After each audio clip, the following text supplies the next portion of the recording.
They told us it was over, gone for good. Yamaha killed it, they said. And you know what? For a minute there, maybe even a few years, it really seemed like they weren't kidding. But legends, they don't just curl up and die, they wait. And out of nowhere, Yamaha just dropped something in 2026 that might be the single most ridiculous power cruiser comeback any of us have ever seen. You're back with Motometrics, and today, we're tearing into the 2026 Yamaha VMAX. If you think you already know what this bike is about, stop right there. Trust me, you don't know this one. Let's rewind real quick. 1985. Ronald Reagan's in office. Marty McFly hasn't even messed with the space-time continuum yet.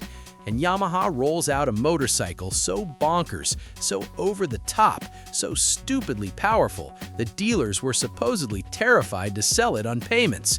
Why? Because they figured the buyer would total it before the checks cleared. They literally nicknamed it the Widowmaker. That's not marketing spin. That's practically a Surgeon General's warning. The original VMAX had an 1198cc liquid-cooled V4 with this wild thing called V-Boost, basically a system that at 6,000 RPM dumps another shot of fuel and air into the motor, like a turbo made of pure anarchy. It won Bike of the Year its first year out, and then it just kept going. Almost totally unchanged for 22 years. 22!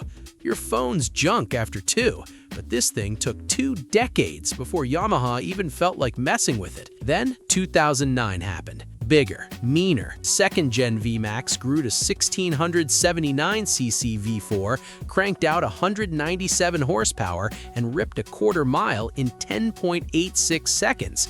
That's the same power as a Ducati MotoGP replica from that era. A cruiser with MotoGP numbers. Let that sit with you for a second. And then 2020, quietly. No big farewell, no fireworks. Emissions rules. Just poof, gone. Until now. Alright, so what is the 2026 VMAX?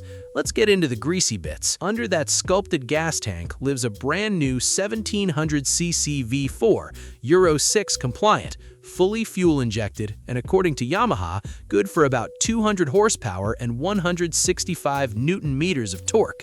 That's roughly 122 pound-feet of twist hitting your wrist the instant you roll on the throttle. For context, that's more torque than a Dodge Challenger V6 on a bike, 2 wheels. Lord help us all. But here's where it gets interesting. The old VMAX was a straight-line bully, fun in a drag race, kind of terrifying everywhere else. Yamaha says they heard that feedback. 40 years of it and actually listened. Now, before we go any further, real talk for a sec. Has anybody else noticed how manufacturers keep putting out refined versions of legendary bikes and somehow making them less interesting? Yeah, I was worried too. But this ain't that story. Swear. The 2026 VMAX gets a 6th gearbox, up from 5, a built-in quick shifter, and a slip and assist clutch so smooth you'll forget you're manhandling nearly 200 horsepower through your fingertips. Yamaha also threw in 3 riding modes: Sport, Urban, and Touring. And before you say riding modes are for people who can't ride, just hear me out. In Sport mode, raw. Full power, aggressive throttle, traction control backed off to almost nothing. Urban tames the low end for city traffic. Touring softens everything for long hauls. It's like 3 bikes in one, and none of them are boring. The chassis is an all-new aluminum diamond frame. Light, stiff, built to actually handle the power instead of just barely surviving it. Kayaba suspension front and rear, fully adjustable. This is no longer a bike that goes terrifyingly fast in a straight line and then prays at corners. The 2026 VMAX actually corners. Not like a sport bike, don't get it twisted, but like a confident, heavy, powerful machine that knows exactly what it is. Brakes? Dual radial mounted setup up front with Brembo hardware. ABS standard. The rear tire is a massive 200-section chunk of rubber that fills the swing arm like it was poured in there.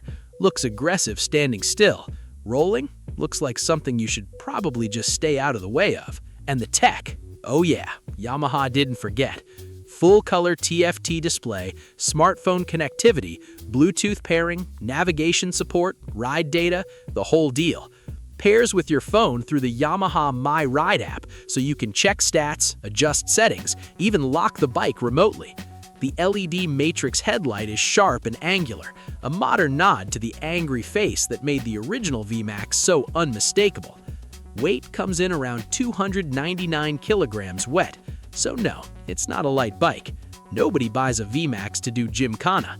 You buy one because you want people to stop and stare at a red light, and then you want their jaws to hit the pavement when you leave. Alright, time to be real with you, because this channel's about honesty, not hype.